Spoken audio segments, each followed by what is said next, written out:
on MLXG was in the bottom side of the map and made him, or at least forced him to take his red buff or base, so we didn't get to see MLXG really in the early portion of the game. Of course, Grand Republic in Korea in front of your face. It's going to be Peanut starting out, so Keen, Peanut, Faker, Ruler, and Core JJ rounding out the lineup for today. Oh, I'm ready for some Peanut League of Legends, Raz. I mean, this will definitely change the DNA of the team coming into this one, because we saw from Score, very cerebral jungler. He'll track the enemy jungle, he'll look for those invades, but Peanut will just mess your lane up. Oh, he's going to be matching that aggression that we're seeing from Vietnam. So I guess that's the strategy they chose here, putting Peanut into the first game lineup.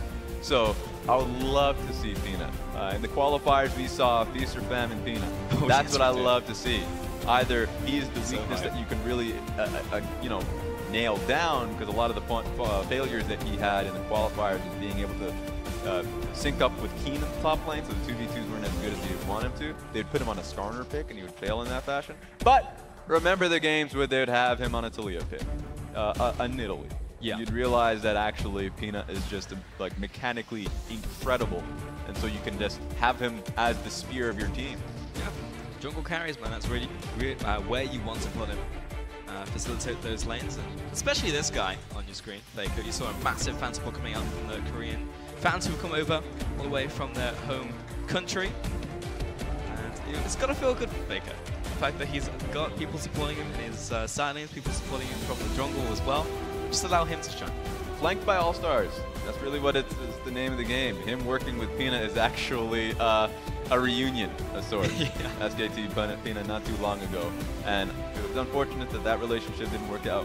He was able to go into another team entirely. But it's just nice having him right by a carry jungler, so he doesn't have to worry too much about his own performance. So now, of course, as you see, Keen on the camera. Rookie of the split, Rookie of the year. Rookie of the tournament, maybe? I don't know. King is just crushing it right now. Yeah, he's a monster. So you can see the Aatrox games that he's putting him on. He is just an outright solo carry. On that one GP game, he was getting targeted out quite a bit, so it's not the full support Keen mode. He had a game where they literally played away from Keen because they had the GP pick, and he was simply not dying. He was putting up a lot of pressure on the map. So, I mean, if he's going to be performing this consistently, you'd expect that out of him. Yeah, he was just straight unstoppable. On the opposite side, though, we've got Stark in the top lane, Egen in the jungle, Warzone in the mid with Slay and Ron OP down in support. Here's the thing. You're talking about Warzone and Egen for a lot because that's what the team identity is really centered around, but Stark as a top lane carry, I mean, you can nail down each and every player, but for me, it comes down to Egen, Warzone, and Stark. Stark is an incredible player. He's found himself on the Kennen split push picks quite frequently, just like throughout the year, that is. So not yesterday as well. So for him to do well, he's been performing well in his games, but the team play has not been shoring up. So what I would love to see out of Team Vietnam, play towards your top side, maybe pick a Swain Tahm Kench bottom lane, and just try and, for the bottom lane, understand that you're going to be focused out quite heavily. Yeah, I mean, already we've seen things that are just, not an AD carry come out of Slay, but yesterday we saw pick up multiple AD carries, Kai'Sa, the Ashe, and the Tristana coming forward. Yeah, he loves himself some Tristana. He really does. When he finds himself being able to pick it, with Storm Razors coming back online, then he will go for it. That's something that he would love to pick up in second phase. But of course, all eyes on the beast, Warzone himself. Just love the fact that the guy is a major smack talker. He's super confident in his own abilities. I remember in MSI, he was able to nail down, of course, in the mid lane, just holding it down up against GBM. Of course, now having Egen by his side, picked up the Poppy pick, so he can get on the map and support it. Remember, Poppy is an interesting one. We've seen it a few games globally. It just works well versus Gragas, versus Camille, so you can actually have that, I'd say, secure your own lanes in a team fight setting. Really blocks, denies these picks to dash in and engage. So it's a possibility to pick Pecked out. I don't think he should. Do not like Poppy in this, at least for this team. Yeah, Poppy, as you said, smashes the dash champions into the jungle or into very specific compositions, but it's like you've got to weigh the risk and reward. And it's just like, is Poppy really the best tank jungler you could pick right now? Yeah, usually you just want to be able to get a Gragas pick out of the way. So yeah, Gragas, Sejuani, but if you're Egen, then I would love to see the Kindred being picked up. But remember the preparation. You have an entire night to prepare. So knowing that you're going up against Egen in your first game of the day, you might want to take that away. Yeah, maybe. You say an entire night like that's like, you know, a long, long time. They've got to just overnight to go up against their opponents and create this mini meta. But we're about to get into Champions League Korea versus Vietnam. Hey, it depends on how you're spending your night. Maybe you just don't want to sleep. Maybe you're just allergic Maybe. to sleep. Then you got significantly longer. That's fair, Raz. I didn't think about that one. Maybe you're Matthew Fish Stewart and you just can't do it. It's impossible. Maybe. Shout-outs to the LPL casting crew.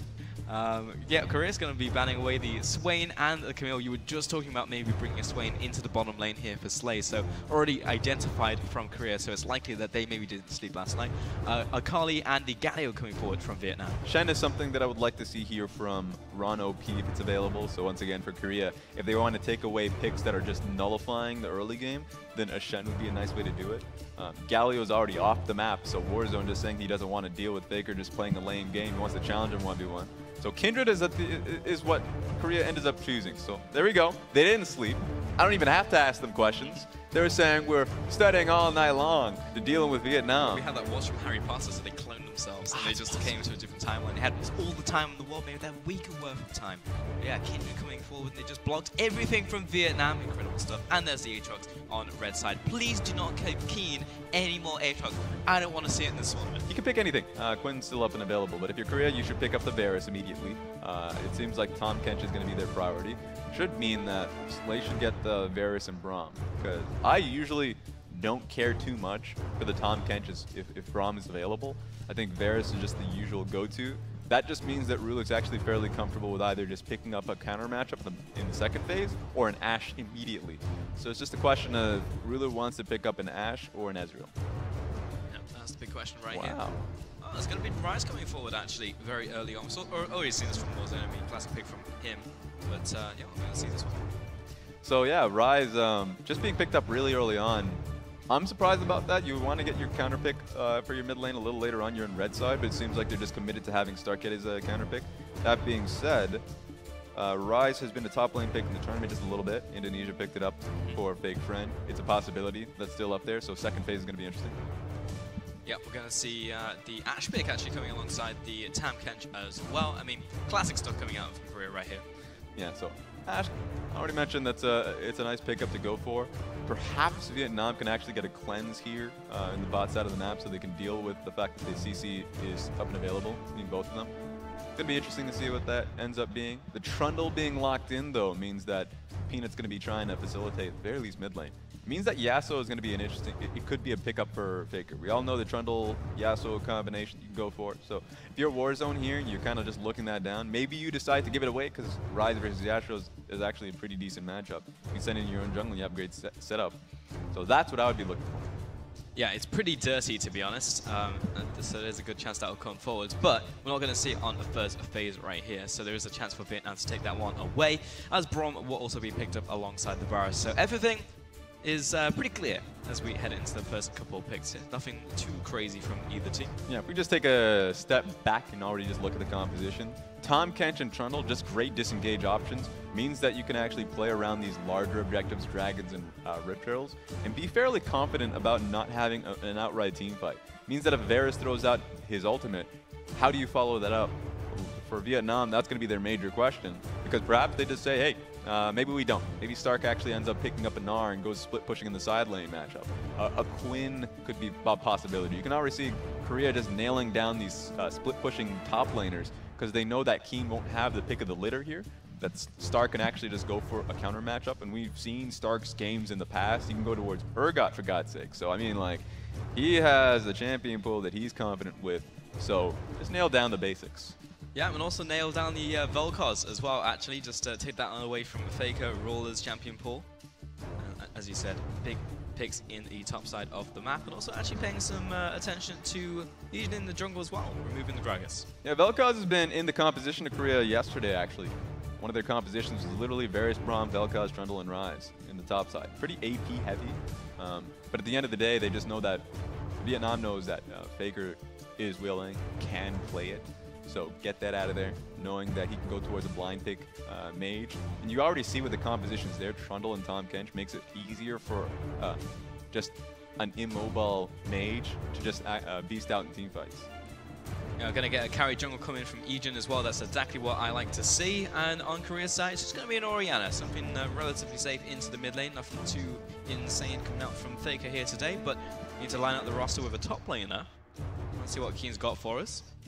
Wonder if he just goes straight down towards an Ornn. Actually, it's going to be a Cho'Gath. Wow. So just a stark, simple team fight composition coming out of Korea. A lot of great setup opportunities.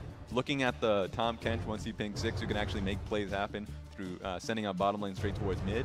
And then on top of that, Orianna Ball, of course the Cho'Gath Q. There's a lot of ways to zone the enemy team if a team fight were to happen. So let's just say Korea ends up having the control wards around these major objectives. How does Vietnam actually walk into Korea?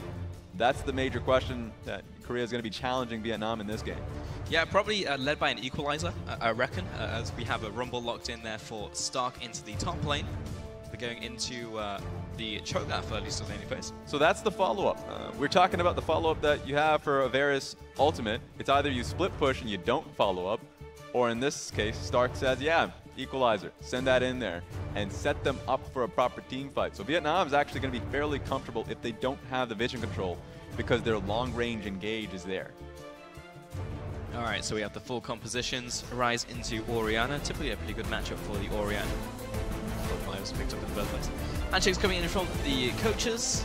Get on to the ref. And as we already mentioned, impossible for Vietnam to make it to the semi-finals with such a big gap being opened up by People's Republic of China and the Republic of Korea. However, they can still upset the standings here coming on to the rest of the tournament. Yeah, so I want to see what ends up happening in this game. See if Vietnam can actually shake things up just a little bit.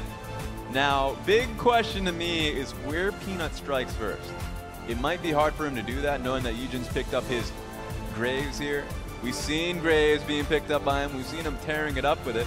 So I want to see if Eugen can actually attack Peanut first, get him out of the map, and isolate these solo lane matchups. Yeah, currently Vietnam, their #1 fan is the Chinese squad. It's like, all right, get this upset on the board. We're about to get onto it for Vietnam taking on the Republic of Korea.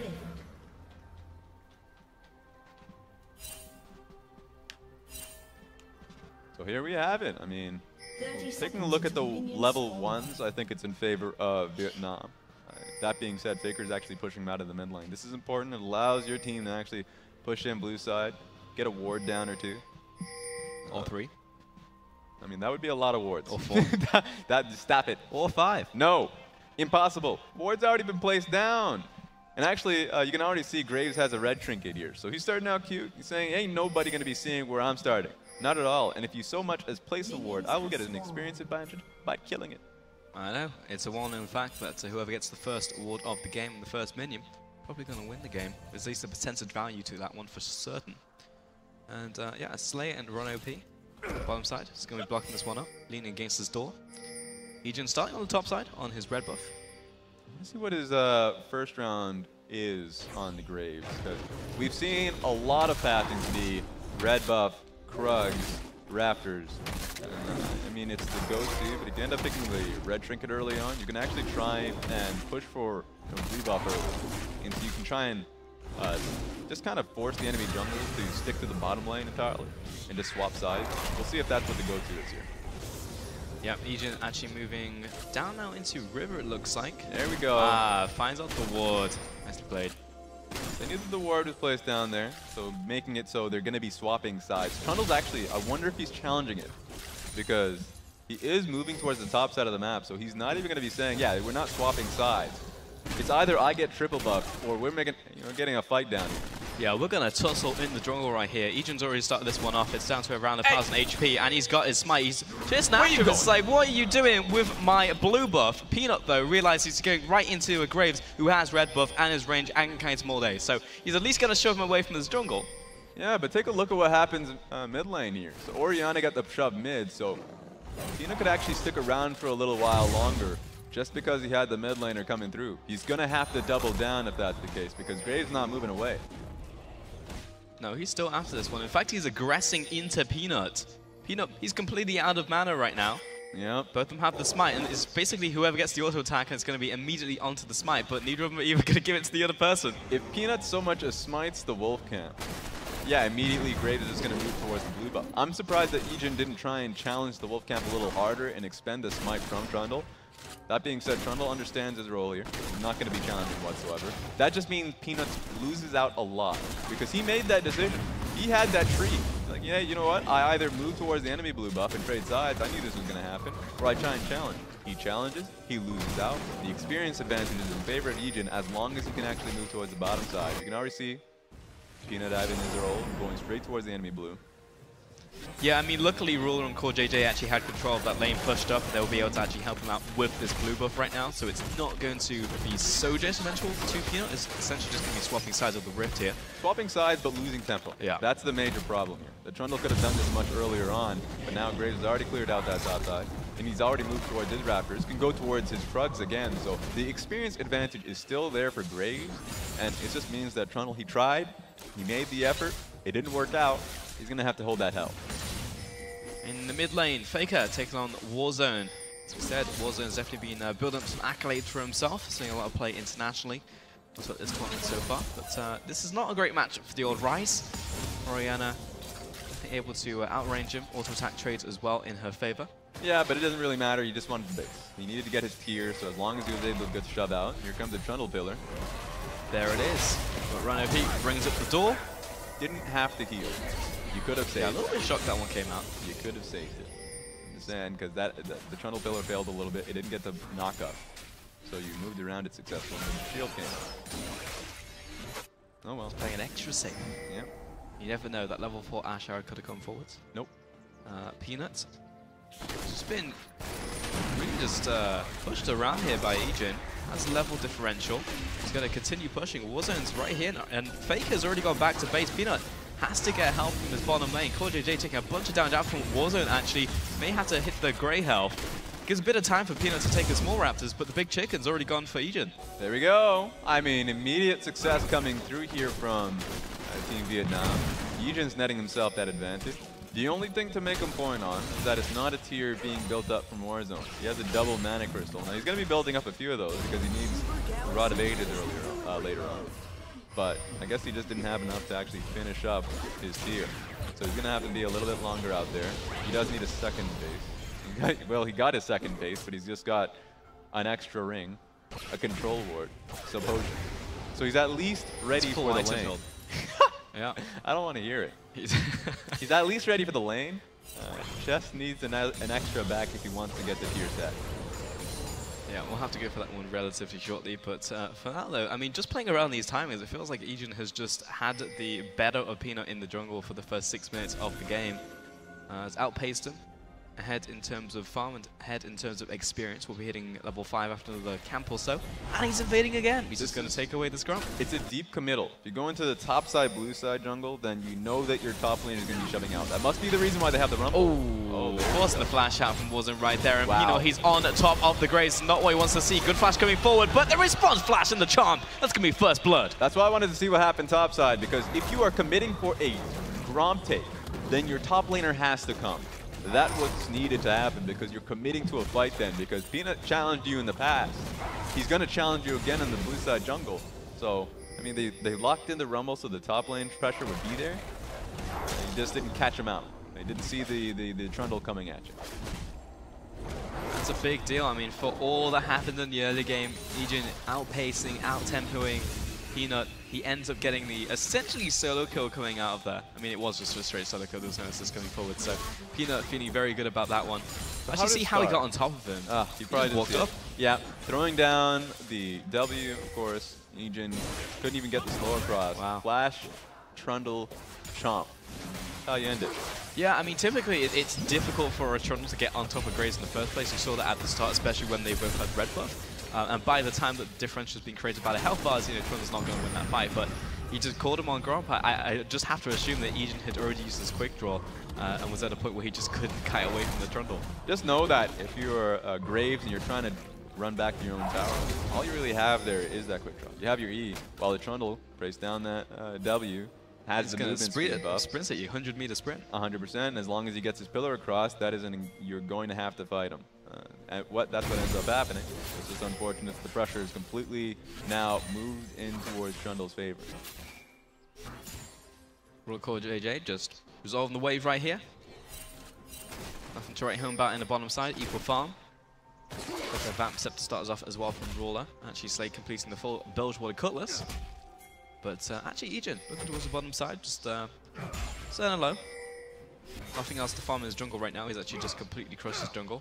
Looks like Stark's taking Kroger's right there. Yeah, this is what's going to be difficult for Vietnam. That their composition pretty much heavily relied on Ejin just focusing on the jungle matchup. If that's not the focus anymore, how is he going to actually look for a gank?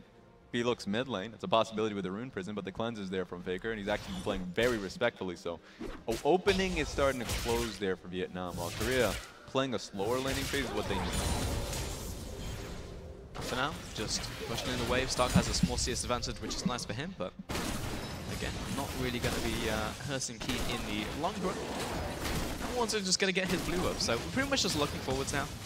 About 9 minutes into this game, we're probably going to be looking towards the first couple of skirmishes. First dragon of the game is going to be an Ocean Dragon, so don't expect too many sparks to be flying over that one. Ocean Dragon doesn't do too much damage, but of course the slow, the repeated slow, is what really stops the junglers from actually soloing it. So you don't want to solo it because let's say Trundle walks up and is like, hey, yeah, that's nice. I've seen people try though. Yes, they have. I saw one very recently, in fact. I don't know if you were with me on cast, but I was there. I even called it out. Like, don't do it. As a jungler, I despise soloing Ocean Dragon. I think it's a bad idea, and it's completely based off risk. If you know where the enemy. Okay. Well, what did we just say? Awkward. Well, at the very least, Trundle's top side, so this is fine. It doesn't do much damage to you, but it just means that you're hoping that no one finds out. Yeah. Because if someone finds out, you are 100% dead. Yeah, it's not even going to solo it. Yeah. The rest of his team knows that you can secure it. The whole family's here, it's alright. Let's roll the dice, let's see what the next one is. Cloud. Damn. Well, you had it going for him at one point. Well, 6 minutes from now, we'll roll again. We'll roll another dice. Hope for that critical success. Might not even get a chance because the Rift Herald, if that gets taken, you throw that one, slap it mid lane. Then how do you even reach a dragon next time? Let's see what they end up dropping the Rift Herald. Yeah, we'll see if they play it safe, maybe put in the side lane. But if they can just crack open mid, you're 100% right. Warzone getting a nice combo down onto Faker, but little does he know, there is a Trundle right behind him. He doesn't even care, mate. No, he's actually he just won the matchup. Sonic the Hedgehog just runs away. He's completely out, but again, Orianna just able to spam her abilities, pokes from long range. It's just, if you find those opportunities rise, do it, but you're probably not going to be winning after that. And there's the Herald right into mid lane. I mean, straight up in the 1v1, Faker managed to push out Warzone, so it'll be the easiest Herald charge of your life. One of my favorite Worlds events, as you can see the audience loving it, was actually just Faker placing, in the Orianna Rise matchup. Okay, you know what? I guess finding on the shockwave, following through with the auto attacks as well. Faker flashing forwards, command attack, command, gotta go mid lane. Full style. He just had his own jungler come by, help him out, pushes out the wave, gets the kill on the tower. He's like, why are you even doing Ejin? This is Faker on form, doesn't even need to use cleanse 11 minutes into the game. Yeah. I don't have a good answer for you there, Mr. Raz, but I will say that Faker has been looking more and more competent over this tournament with Score and Peanut by his side, but Ejin just walked into the maw of death. Yeah, this is when you're just trying to play it risky. You don't expect the Orianna to press her ult button, but you know what? If you have both summoners, Faker says just do it. I have Luden's Echo. Of course I'm gonna kill him. Now, I don't know if Ejin actually had flash right there, because he used his quick draw 100%, but his flash is still up, so I'm giving him the respect of saying that he didn't have it. Yeah. Because if he did, definitely should have expended that one. But still, kill over to Faker, allows him to complete his Luden's Echo. So at this point, with how well they've been doing, 12 minutes into the game, their goal is actually to look towards bottom lane a little bit more. They can actually just flip the switch and go top lane. It's a little bit harder. The only reason they would do it is because Rumble is fairly easy to dive, doesn't have a stopwatch at all as well. So you can actually go for that just because it's an easy, if you're top lane, you can make it happen. But if you can free up your dual lane, then it's a lot easier to then free up core JJ, easier pressure around top side. So it's basically risk and reward. Easier to set up the dive top lane, but the biggest reward is being able to free up core JJ in the bottom lane. Yeah, for certain. Also, setting up with that enchanted crystal arrow as well would be that would be nice. Easy. I mean, that's the play. Every time you see that Ashe come into the rift, you're like, well, that's the play. Open up mid lane, perfect. Go towards the bottom lane. Easy setup. Faker zoning away, hits the shockwave once again. Warzone chooses to walk forward into another command attack. That was a Luden's proc too, just giving the extra damage. Look at Rise, has to go back to base. The stun down, that was the arrow onto Slay. Finds the gobble up, and it's going to be an easy kill over to Peanut. Yikes, ladies and gentlemen. I mean, literally, just across the board, Korea just taking them down. They don't even need the Orianna because she just dealt with the Rise so easily. Nice. Yeah, mid lane, complete demolition. Bottom lane, demolishing the tower, in fact, as the teleports are coming through, but it's a counter teleport. Warzone chose to complete this one. Literally came back from base just so he could die to Ruler.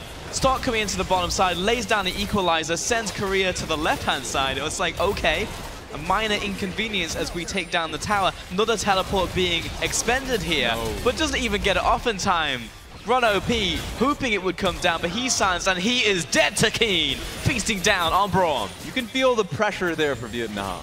That they needed to get something going where they would lose the bottom lane tower and just slowly bleed out in the game. So they're like, all right, send out the Rise. But the counter teleport happened very quickly, and they didn't even technically need the Cho'Gath because they were just able to burst down Warzone. This is a very tough game for Vietnam. Yes, it is 5-0. The only thing that Vietnam have to their name is an Ocean Dragon. Everything else has gone to Korea so far. But you see that aura though. Look at it. It's doing some work. I do. All those nice bubbles, giving some regen to Slay. We're back to full mana in a good minute from now. Hey man, it's doing some work. That's value. It is. I reckon they would probably prefer to have extra gold though on their carries because you're looking towards Rise, hasn't completed the full item, sat on 2 components. Looking at the Orianna, completed boots just now, has the Ludens. Bottom lane, completed Blade of Ruin King, well on the way to the second item. Even has the completed second tier boots. Top lane, Abyssal Mask. So at the very least, I'd say that Vietnam's understanding the lane priority here, sending their dual lane top lane to try to defend that tower. They're bringing in the Rumble as well, so they understand that he needs to be there, no teleport. If they send him out of lane, then they just lose 4v4. So this should be a numbers advantage here for Vietnam if they can get the play going. Warzone again getting called over this wall.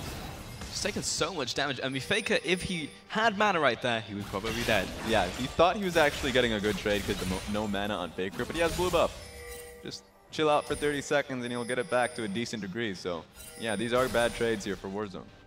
Faker even had ultimate there, so if he had the mana, that was definitely a kill. Tam Kench getting called out by himself, but there's the shockwave onto 2. So much damage onto Slay. Core JJ buys some time. In comes Peanut, the teleport coming through, right into an Ash Arrow. He's going to die immediately to the Trundle, and now that is a Rumble caught over the wall. Flashes over to get to relative safety. A 1-for-1 though, trade and all. So this is what we were looking for. I mean, they had the numbers advantage bringing in Rumble, but they played it too quickly.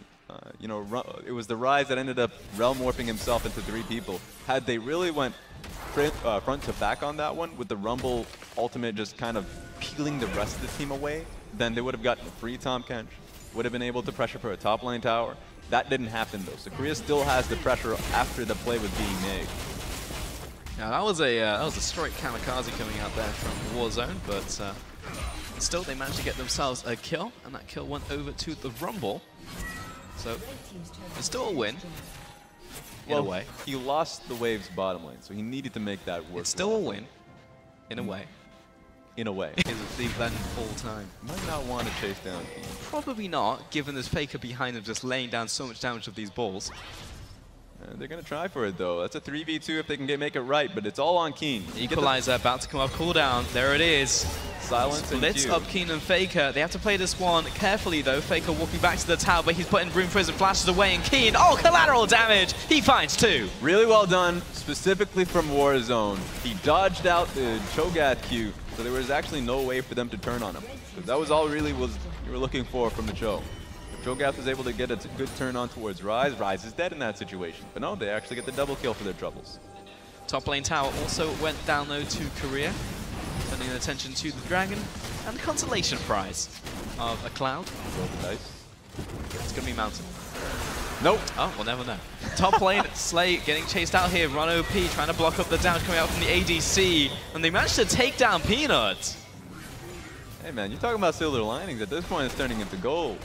Actually getting a lot out of this. Across the map, It's just because Korea is trying to just take as much as they can here at the same time, but they're now just slowly failing in that regard. So Peanut just trying to get in some extra damage, but the Braum shield did a lot to save out Slay in that situation. So really good job for Vietnam defending themselves while making the play in the bottom lane. All right, Crab. For the hero, we need Kite towards the... There it is. It's a Mountain Dragon. You were right all along. There you go. I'm sorry I doubted you. 25%, 100% of the time. There we go. Ejin moving towards his own jungle right now. He's using Faker's Rise skin. He actually is. He just picked up an Archangel staff as well. All right, we need a 1v1 immediately. Is that respect?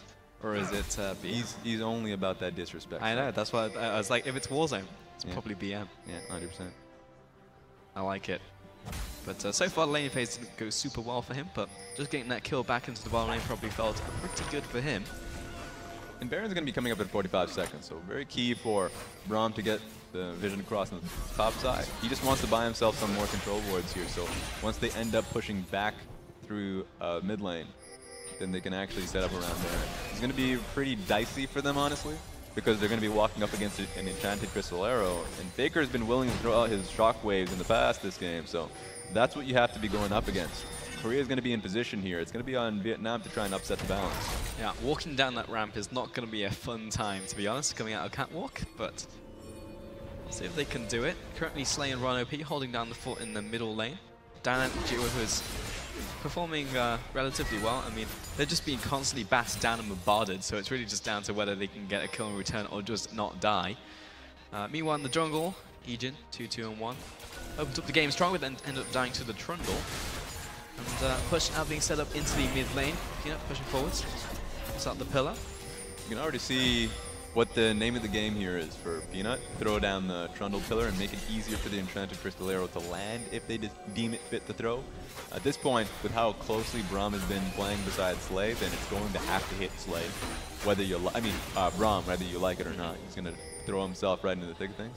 Which is, I think he should actually, you know, a few times you see supports picking up the QSS if they're going to be the ones getting hit by it. Not going to be the case if he ends up because he's just pretty down in gold, but that's what I would like to see. And right now, Korea just pushing up the mid lane, pushing up all the lanes at the same time. Only one inner turret remaining, in fact. Just fishing for a pick if they can find it. Oh! Control of the jungle, but flank coming in from Ejin finds Faker, but CoreJJ safe as hands right there. We'll get the Devourer up. In comes the Equalizer. Flash away from the Shockwave. Peanut tanking up the left flank. Korea returning with the Enchanted Crystal Arrow, and he's in place for solo. What's that damage coming out from Faker? Almost a one-shot of that volley coming forward. Really unfortunate on the side of Vietnam. They couldn't nail down the... plenty of ultis, in fact. The Rain Prison didn't hit. Rumble ulti was avoided. The Varus ulti was also missed. So if they had hit one of them, actually would have been a really good job from them. They would have definitely nailed down Faker.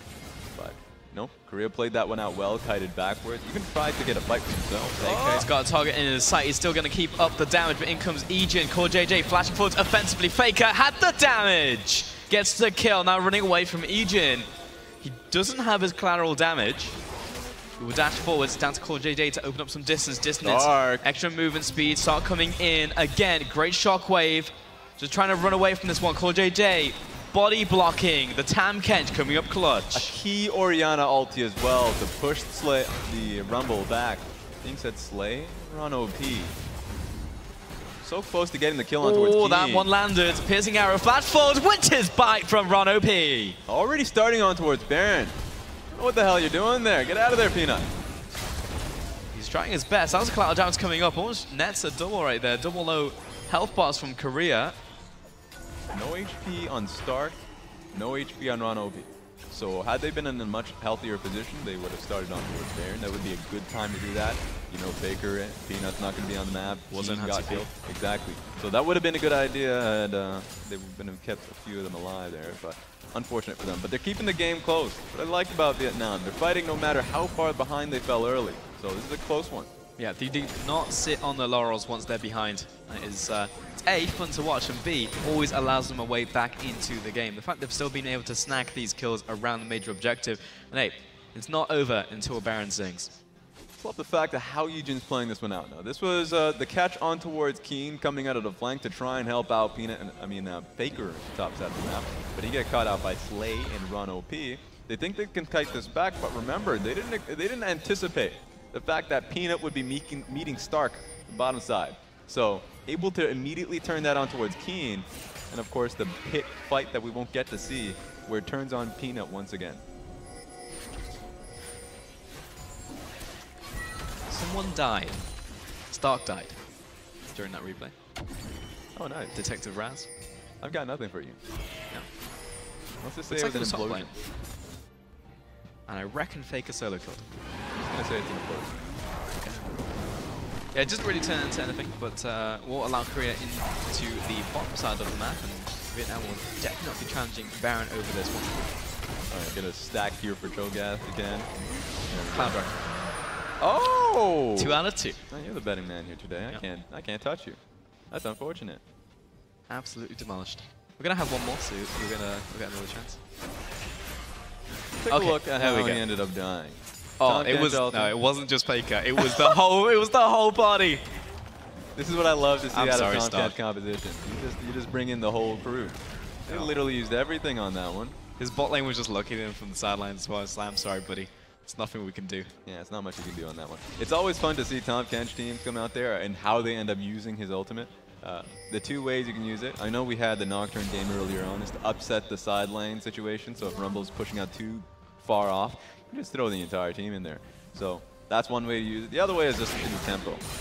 In this case, they haven't been using him for tempo at all. So Korea's just trying to get as many fights out across as possible. I know they're trying to meet Vietnam. Vietnam's been trying to get the fights, especially in the bottom side of the map when they were pushing for mid lane towers. So I want to see how Vietnam can try and play around Baron here, 25 minutes into the game. I mean, that's going to be it, really, because if Vietnam can challenge over Baron, if they manage to pick up the Baron, that stalls it at least for another 3 minutes. And that's pretty much all that they need to just stabilize the game right here. Yes, it's a 6,000 goal lead coming out for Korea, but there's always a chance. Never say die. And one thing you have to remember is that the Righteous Glory being picked up by the Cho'Gath, once he starts rolling with the team, it's a pretty snowbally effect of Vietnam thinking they can pick a fight.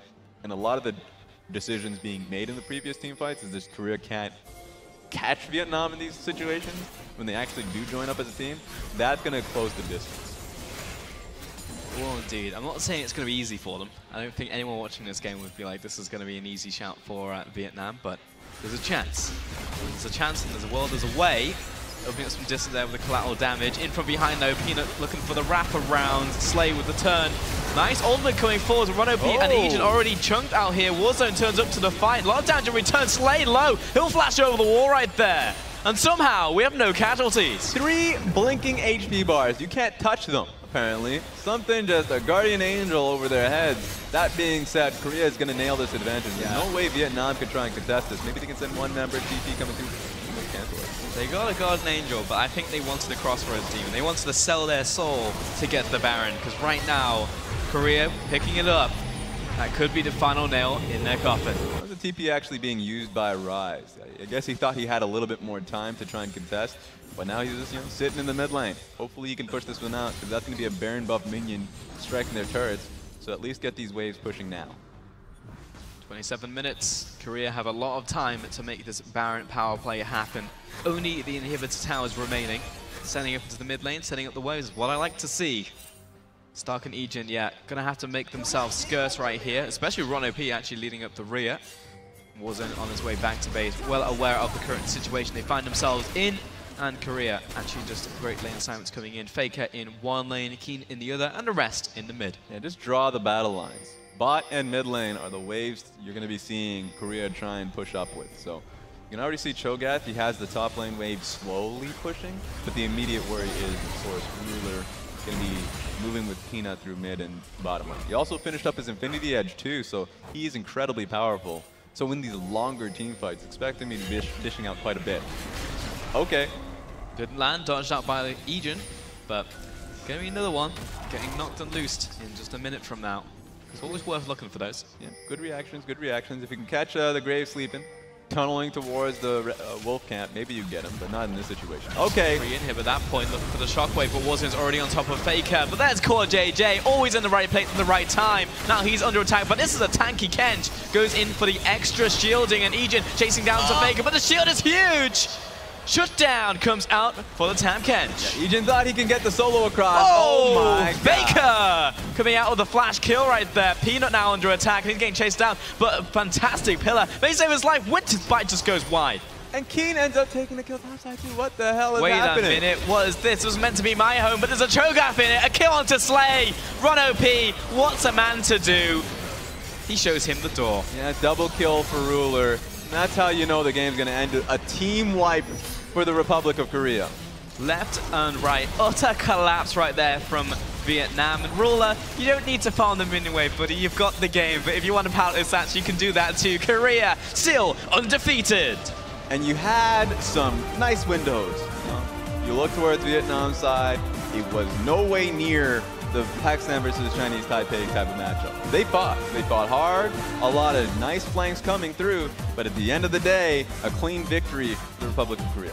And the biggest thing for me was just watching Faker just feel real comfortable on stage. Yeah. God bless, man. The flashy plays coming through, the outplays, the 1v1. He just reminded me of Worlds when you see the Orianna versus it was a flashback matchup, and he is so comfortable with the jungler providing him the pressure that he can just consistently push out, chip down that turret. He was doing so damn well within his own lane that it was easy pickings for the Rip Trail to be placed down mid and the tower to be broken up. You can see the Korean fans out there. Heck yeah.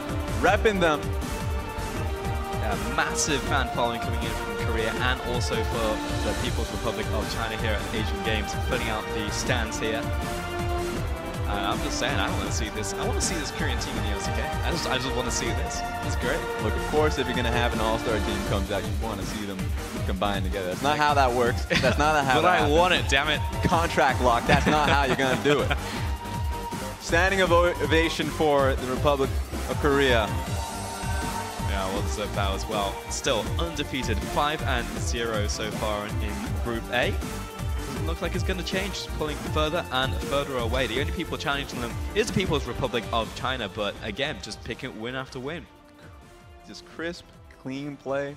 Honestly, I feel like it's Mama Power. I'm just going to put that out there because, you know, Faker's mama's out there in the crowd, giving him his energy, and it just feels like with the backing of the audience, the fans that are coming out there, and obviously, I mean, this is just a strong team no matter what. It's just momentum, man. That's what it feels like. You know, this team just cannot be stopped right now. And, you know, if you're moving into semi-finals, I mean, who are they likely to go up against? If coming out of the first seed, you're probably looking at either Saudi Arabia, maybe Pakistan. I mean, you're just looking at a straight shot towards finals. Yep, definitely Kingdom of Saudi Arabia is going to be the go-to that you'd look towards realistically the challenge. It's going to be difficult for Kingdom of Saudi Arabia. At this point, you're going to have to just get the prep down. You know you have a long day ahead of you. You know you're going to be playing out games, but have at least an understanding that the next few games for Kingdom of Saudi Arabia is going to be a prep time. That you know that if you can succeed in those matchups, that ultimately if you go up against Korea, you're going to have to at least have a few strategies in tow. If they bring out Peanut, then maybe you can attack the jungle matchup, because I think Peanut in the very early game was playing it risky. Playing it very risky. He could have been 3 buffed. In fact, he was playing incredibly defensive. It was just a turning point when Graves went into the enemy jungle, went for a Gromp take, and was just soloed out. Had that not happened, Ejin would still have that advantage. Now, that being said, Korea would have probably picked up another lead in one way, shape, or form, but like, that's where I feel like... I'm just saying, you know, you said it yourself, the Feast or Famine, the high risk, high reward play. It's just fun to watch, man. Like, you know, as a caster, as a viewer, that's what I want to see. And high risk cashed in. Got the kill onto the Graves, all equaled up, got ahead of the Graves, and just cascaded out of control from there. I think moving forward, though, for Korea, you know, later today they're going to be facing China for their second time. It's going to be a big match. That'll be happening right after Chinese Taipei taking on Indonesia, so make sure to tune in for that one. And then also at the end of the day, we'll have tiebreakers, and then we'll also have semi-finals happening. We'll be taking approximately an hour break between tiebreakers and going into the semi-finals for that one, but there's still a lot of games to play for Korea, so they can't just sit down. They can take the rest while they can for the next couple of games, but then it's hype time. Yeah, thank you for that 1 hour break, just because for the players it is, you don't want to have a potential 3-game tiebreaker, I don't think it's possible at this point, that you go through those tiebreakers to immediately then get into stage for the semifinals. Not a good idea. Yeah, you want some separation. You do. So I think that's a good call there. So immediately as we see how Korea's forming out, I love the fact that they're giving Peanut some play time, that we can see the difference between both junglers. Obviously there's a stylistic difference, but in terms of just consistently clear cut, I like Score. I think Score, clear cut, is a much more reliable jungler in those situations, and that's what we'll probably see coming out of best of 3. That being said, remember subs can just come in during a best of 3 or best of 5 scenario, so that's still possible if they lose out a game or if they want to give them an extra buffer game. Anything's possible there. Yeah, for sure. I don't know, it's flavor for me at this point because, I mean, I would just love to see a Peanut game. You know, you can strike fast, strike hard. Score, consistent, yes, but if you want to hit those high highs, you bring in Peanut. You know, it's the same thing with MLXG when you see him over in the LPL. It's just like, you bring in MLXG, you bring in Carter. Do you want consistency or potentially someone just to pop off and just 1v9? Yeah, I mean, at this point, they only have that 1v9 because they don't have the Karza here. So you're just getting MLXG, and MLXG's been having good performances. So especially when it is his first game going against Kazakhstan, obviously that one's going to buff up your KDA. Yeah. But the fact that they were able to just nail down the matchup so easily, giving him the Camille pick, which he's so good on, makes it so he can actually propel the bottom side ahead, or just focuses on his own lead. So hopefully, and here's what I'm saying, China versus Korea, that's going to happen later today. You already mentioned it. I want to see Peanut versus MLXG. I want to see Peanut versus MLXG. Well, I saw it in the qualifiers, and that was fun as hell. So I want to see it again. Yeah, that was just awesome. It was just across the rift, constant action. My God, Faker, I'm going to need you to calm down. That is a ridiculous amount of damage coming out from that Orianna play. Constant trading in the mid lane. Takes the tower down. 100 to zeros the Graves immediately afterwards. And then moves towards these side lanes, start playing around control wards, and he is just throwing out his Q just so he can look for the ultimate. So he's a major playmaker this game, and obviously the damage shows. Yeah, I mean, he was doing it all. He was poking in lane, he was bursting people out. He's going to pick up the MVP. He literally just did it all. Call this man Draven. Damage to cold percentage, 165%. That's Orianna. The definition 40% damage percent? Are you kidding me? That's ridiculous. That right there is German efficiency. German team may not be here because, of course, it's Asian games. Yes. But they're here by heart. In spirit. In spirit. In Faker's play on this Orianna. Yeah, 100%. That's where the cogs came from. You can look at it. That's true. Made in Germany. Got to check the barcode on that one. There we have it. Wow, I'm just looking forward to more Korea games versus China. I think that's really just going to be the big game of the day, I think, moving forwards, because then we're going to have semi-finals, of course, Korea and China in the same group, so we're not going to be seeing them until the finals. But again, it could be a final preview. Yeah, so, you know, we're going to see at least how the other teams are faring. Next set's going to be Indonesia versus Chinese Taipei. So we get a little bit more of that action as well. Yes, we will. For now, though, we're going to set up for an interview on stage, and we have Adek standing by.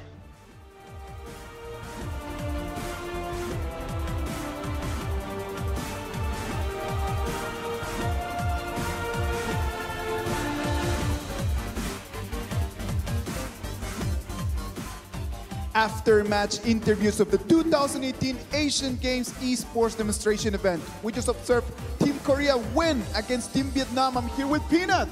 Hi, Peanut. Congratulations, it was a great match. Well done.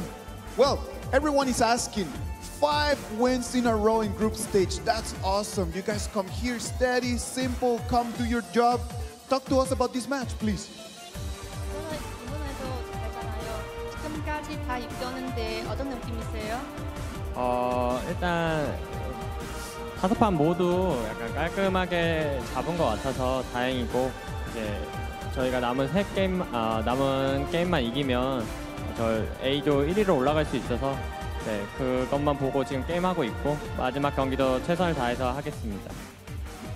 非常开心，他这次就是也非常顺利的赢了这场比赛，然后至今为止他们是全胜嘛，然后也很开心。如果接下来也胜利的话怎么？ It was a nice match. It was a great victory for us. We're very happy of these results that we're having, and we're really looking forward for the next matches. Next question. Your next match is going to be against the People's Republic of China. It's an old opponent. You guys face them a lot of times. What's going to be the strategy if you guys want to keep on top of this group? 그 다음 경기에는 청구팀을 대전할 거라서 그래서 어떻게 준비할 거예요? 그 조 2위 얻기 위해서. 일단은 제일 중요한 거는 저희가 실수를 안 하는 게 제일 중요해서 그냥 첫날과 같이 그냥 저희 실수를 줄이고 저희 플레이만 하면 충분히 이길 수 있다고 생각해서 네, 저희 실수만 줄이면 될 것 같아요. 然后就是他说，接下来要面对中国队嘛，首先最重要的就是不要有失误，然后尽可能的减少失误，然后团队配合，然后他们想的话是充分的可以赢的。If we avoid mistakes and we work as a team, we are very confident that we're going to end up with the victory and with the top of this group. Well, next match is going to be very interesting. We're going to have a whole day full of League of Legends, and everyone just stay with us and let's go with you back, boys.